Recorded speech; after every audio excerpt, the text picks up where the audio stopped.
నమస్కారం. గీతం యూనివర్సిటీ సమర్పించు లక్ష్యం కార్యక్రమానికి స్వాగతం. గ్రామ పరిపాలన బాగుంటే దేశం బాగుంటుంది. గ్రామ స్వరాజ్యం రావాలన్న బాపూజీ మాటలు నేడు క్రమంగా నెరవేరుతున్నాయి. గ్రామాల్లో పంచాయతీ కార్యదర్శులు కీలక పాత్ర పోషిస్తున్నారు. ఆంధ్రప్రదేశ్ పబ్లిక్ సర్వీస్ కమిషన్ ఇటీవల 1055 పంచాయతీ కార్యదర్శి పోస్టులకు నోటిఫికేషన్ విడుదల చేసింది. అభ్యర్థులను ప్రిలిమ్స్, మెయిన్స్ ద్వారా ఎంపిక చేస్తారు. ప్రిలిమ్స్ పరీక్ష ఏప్రిల్ 23న జరగనుంది. ఈ ప్రిలిమ్స్ పరీక్షలో ఉత్తీర్ణత పొందిన అభ్యర్థులను మెయిన్స్ కు పిలుస్తారు. ఈ నేపథ్యంలో పంచాయతీ కార్యదర్శి పోటీ పరీక్ష, ప్రిలిమ్స్ కు ఎలా సిద్ధం కావాలి అన్న అంశాలపై అవగాహన ఎలా పెంపొందించుకోవాలి అన్న అంశాలను గమ్యంలో చూద్దాం.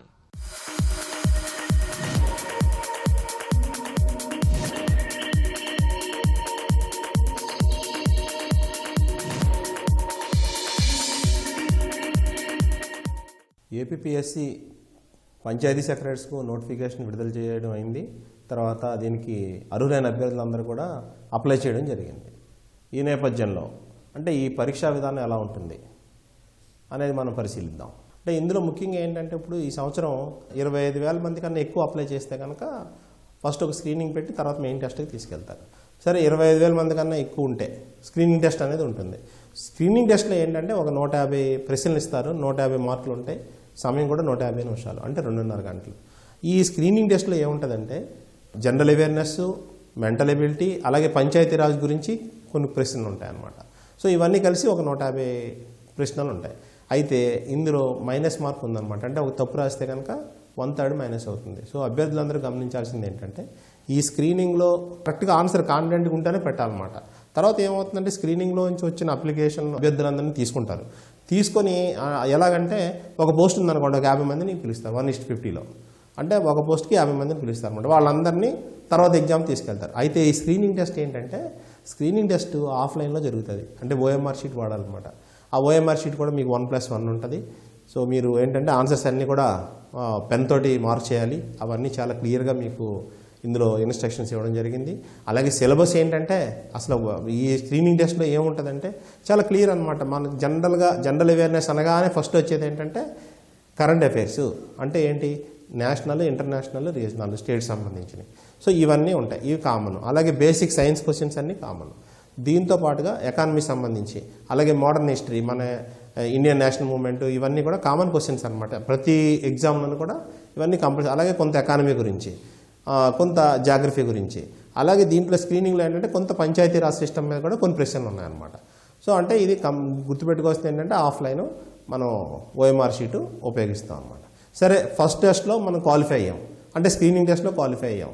ఈ స్క్రీనింగ్ టెస్ట్ తర్వాత ఏంటి, తర్వాత ముఖ్యంగా ఏంటంటే ఈ స్క్రీనింగ్ టెస్ట్ అనేది 23వ తారీఖు అనమాట, అంటే ఏప్రిల్లో 2017.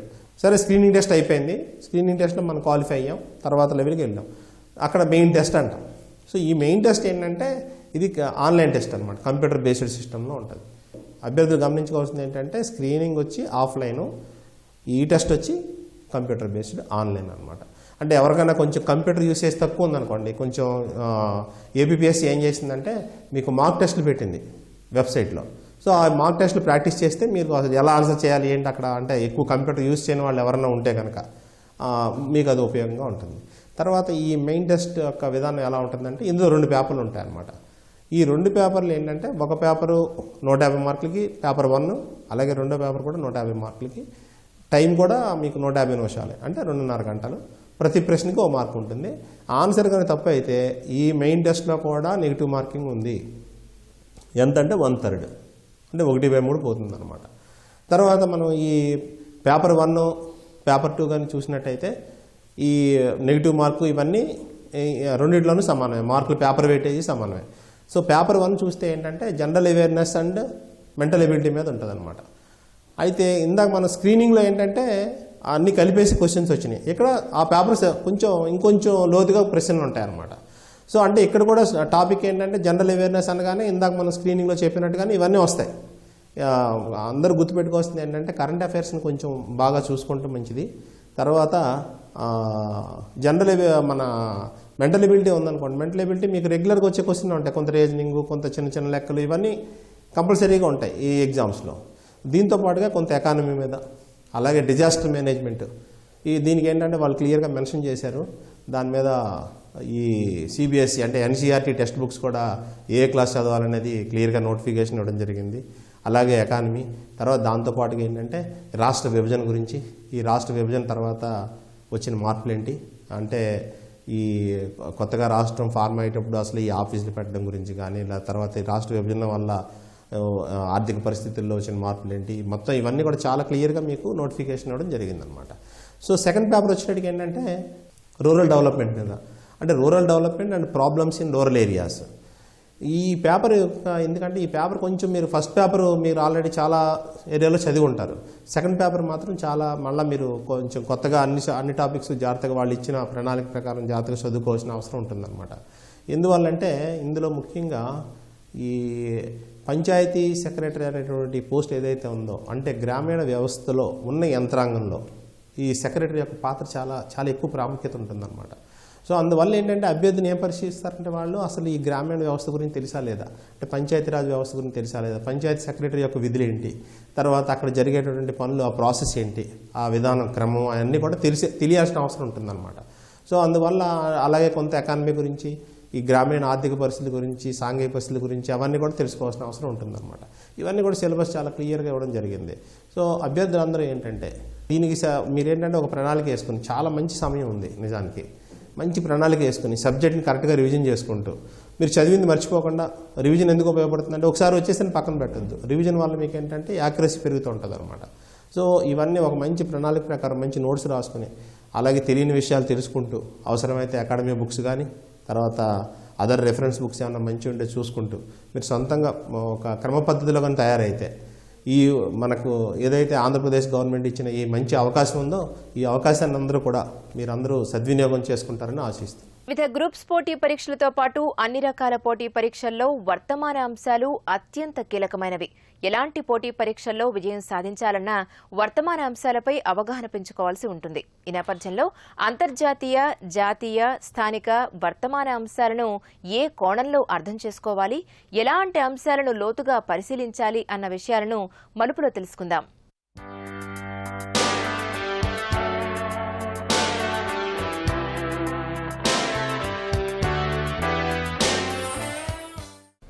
పోటీ పరీక్షల్లో జనరల్ స్టడీస్ పేపర్కి ఏ విధంగా ప్రిపేర్ కావాలో ఈరోజు ప్రోగ్రాంలో చూద్దామండి.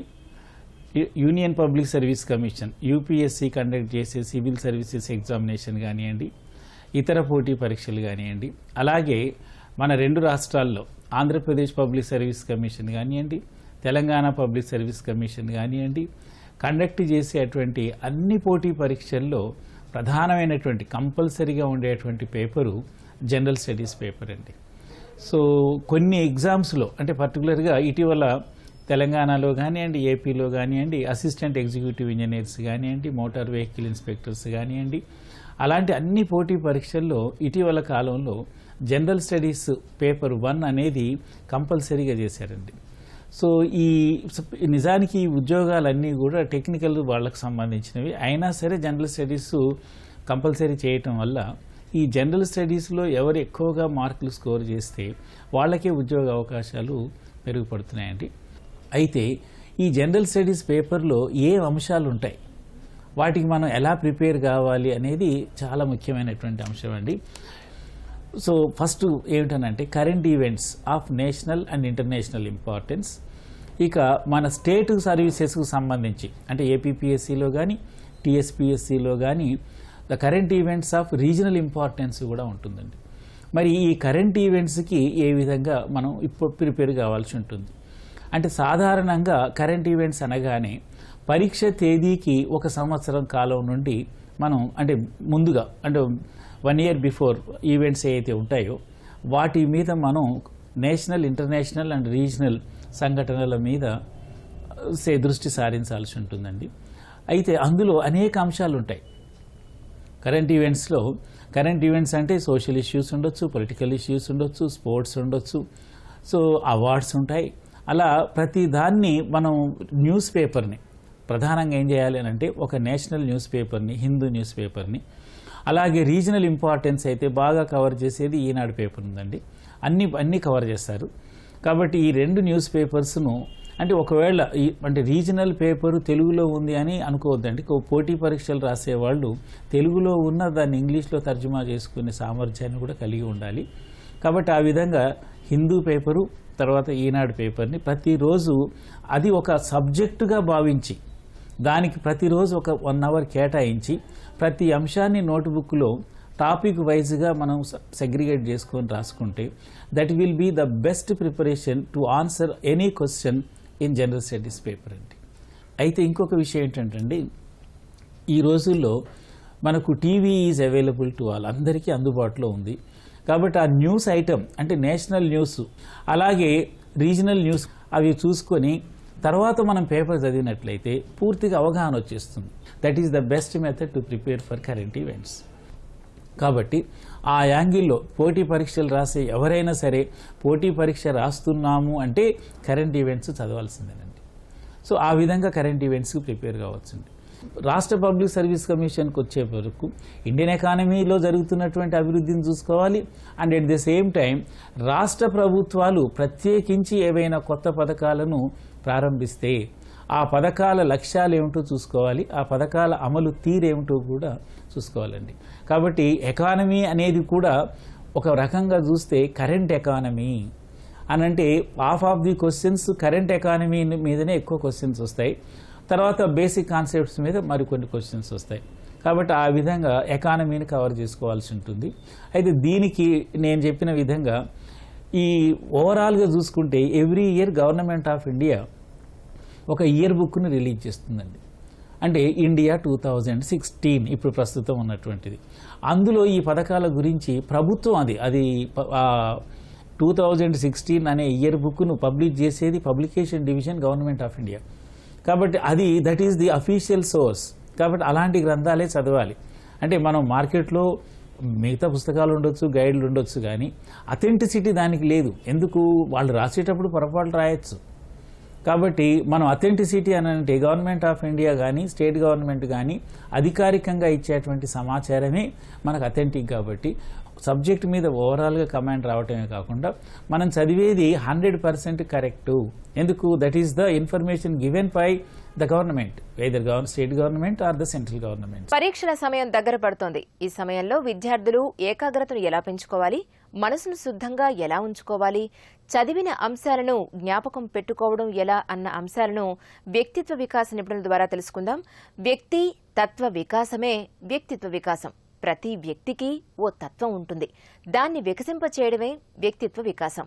విజయాలకు ఈ వ్యక్తిత్వ వికాసం ఎంతో ప్రధానం. ఆ విషయాలను గెలుపు మంత్రాలు తెలుసుకుందాం.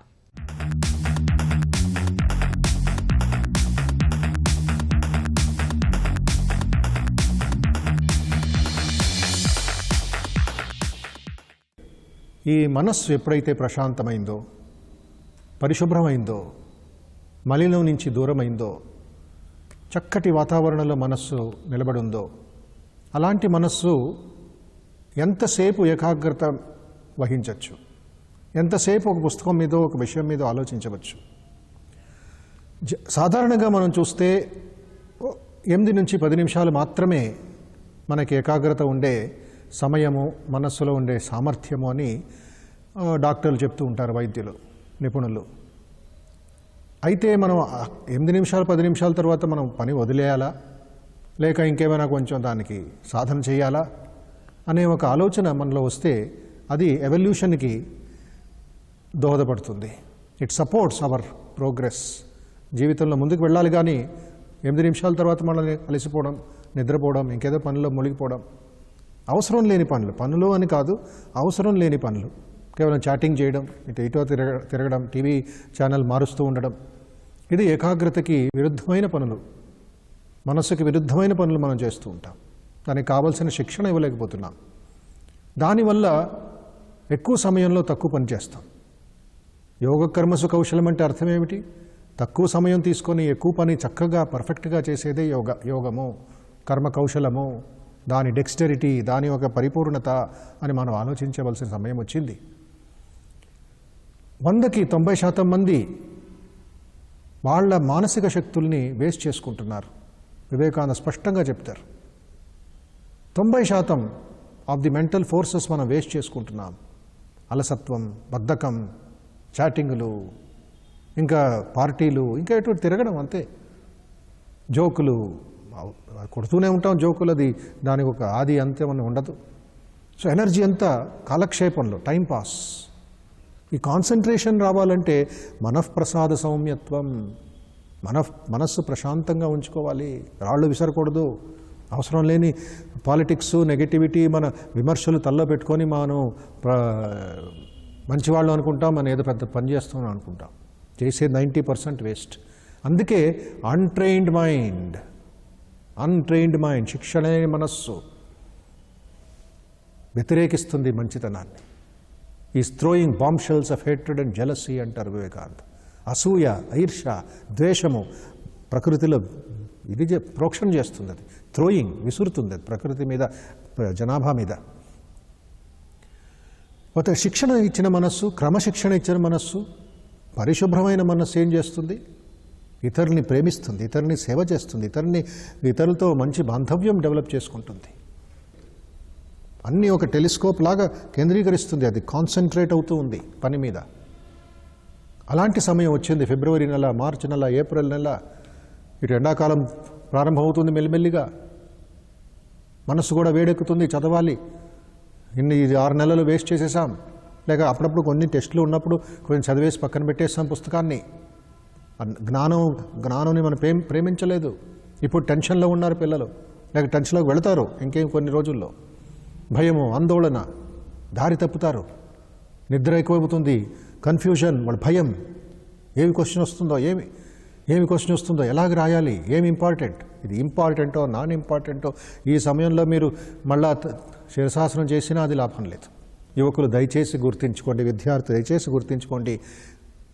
ప్రాక్టికల్గా చెప్పాలనుకుంటే మీ ఇంట్లో ఒక బ్లాక్ బోర్డ్, బ్లాక్ చార్ట్ కొనుక్కొని పెట్టుకోండి. దాన్ని 4-5 భాగాల కింద దాని మీద రాయండి, డివైడ్ చేసుకోండి బయట చాక్ పీస్తో. ఏది అవసరం లేదు, what is important, what is not important. ఆ చార్ట్ మీద 4 భాగాలు మీరు రాసుకొని, important, not important, urgent, not urgent. ఎప్పుడు ఇంపార్టెంట్, నాట్ ఇంపార్టెంట్ తర్వాత ఏప్రిల్లో హాలిడేస్లో చేసుకునే సమయం ఉండొచ్చు. ఇంపార్టెంట్ స్టడీ, ఇప్పుడు ప్రయారిటీ, మీ జీవితంలో ముఖ్యమైన, ఆకలేస్తే ప్రయారిటీ ఏమిటి? 2 బిస్కెట్లైనా తినడం. ఈ ఒక క్రమశిక్షణ, ఈ ఒక బ్యాలెన్స్ని, ఈ ఒక సమభావాన్ని విద్యార్థులు తెలుసుకోలేకపోతే ఇంకా వాళ్ళు చదివి ఏమి లాభం, వృత్తికి వెళ్ళి లాభం, ఇంకా వాళ్ళు సైన్స్ చదివి ఏమి లాభం? ఆ విజ్ఞానం, ఆ మోడర్నిటీ ఎక్కడ వస్తుంది పిల్లల్లో? సో ఈ విధమైన ఒక క్రమశిక్షణ ఎగ్జామ్ టైంలో పెట్టుకోవాలి, ముందే పెట్టుకోవాలి. నా ఉద్దేశం ప్రకారం బీ ప్రిపేర్డ్. ఆ ఒక మెథాడికల్గా, ఒక పాజిటివ్గా, మంచి దీని కింద జీవితాన్ని తీసుకెళ్లకుండా ముడులు వేసుకొని దాన్ని వెనక ముందు చేసి, ముందు వెనకాల చేసి ఎందుకండి కన్ఫ్యూజన్? మనస్సుని అరేంజ్ చేసుకోండి దయచేసి. ఏకాగ్రత కావాలి, మీ ప్రశాంతమైన మనసుతో చదువుకోవాలి, కొన్ని జీర్ణించుకోవాలి, డైజెస్ట్ చేసుకోవాలి, అబ్జార్బ్ చేసుకోవాలి. ఈ క్రమశిక్షణతో చదువుతూ ఉంటే వచ్చే 2 నెలలు 3 నెలలు టైం టేబుల్ మీకు ఇచ్చుంటారు, లేక ఇస్తారు కొన్ని రోజుల్లో. అది ఆనందంగా మీరు స్వీకరించండి, ఒక సవాలుగా స్వీకరించండి, ఆత్మవిశ్వాసంతో స్వీకరించండి, ప్రేమతో ఆ టైం టేబుల్ని, మీ హాల్ టికెట్ని స్వీకరించండి. దిక్షత్రియ బలం బ్రహ్మతేజో బలం, బ్రహ్మతేజస్తో స్వీకరించండి. వివేకానంద జయకారం చేసి స్వీకరించండి. ఓంకారంతో ఆ హాల్ టికెట్, మీరు క్వశ్చన్ పేపర్ని స్వీకరించండి, టైం టేబుల్ని స్వీకరించండి. అప్పుడు మీకు జయమే జయము, భారత జయము. అప్పుడు మీ మనస్సు కూడా శాంతమయ్యి, ప్రశాంతమయ్యి, గంభీరమయ్యి, ఏ సమయం ఏ క్వశ్చన్ అడిగినా కూడా మీకు నిర్భయంగా ఆన్సర్ చేసే ఒక మనస్తత్వం డెవలప్ అవుతుందని నేను మీ అందరికీ ఆశీస్సులు, మా బ్లెస్సింగ్స్, మా గ్రీటింగ్స్ అందిస్తున్నాను. ఈ వారం ఉద్యోగాలు, ప్రవేశాల్లో మరికొన్ని అవకాశాల వివరాలను పొందుపరిచాం. పూర్తి వివరాల కోసం ఆయా సంస్థల వెబ్సైట్లను కూడా అందిస్తున్నాం. మరి జాగ్రత్తగా గమనించి లబ్ధి పొందుతారని ఆశిస్తాం. Central reserve police force constable పోస్టులు 2945. అర్హత 10వ తరగతి. ఎంపిక విధానం రాత పరీక్ష, ట్రేడ్ టెస్ట్ ఆధారంగా. చివరి తేదీ మార్చి 1. Central industrial security force assistant sub inspector steno పోస్టులు 79. అర్హత ఇంటర్, కంప్యూటర్ టైపింగ్. ఎంపిక విధానం రాత పరీక్ష, స్కిల్ టెస్ట్ ఆధారంగా. చివరి తేదీ మార్చి 7. NEET UG 2017. ఎంబీబీఎస్, బీడీఎస్ కోర్సుల్లో ప్రవేశాలు. అర్హత ఇంటర్. ఎంపిక విధానం ప్రవేశ పరీక్ష ఆధారంగా. చివరి తేదీ మార్చి 1.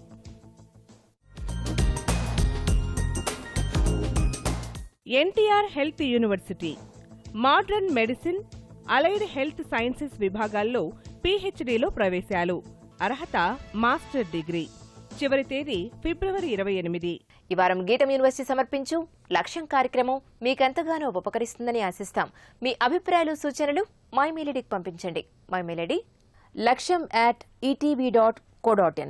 వచ్చే వారం మరికొన్ని అంశాలతో మళ్ళీ మీ ముందుకు వస్తుంది మీ గీతం యూనివర్సిటీ సమర్పించు లక్ష్యం. అంతవరకు సెలవు. నమస్కారం.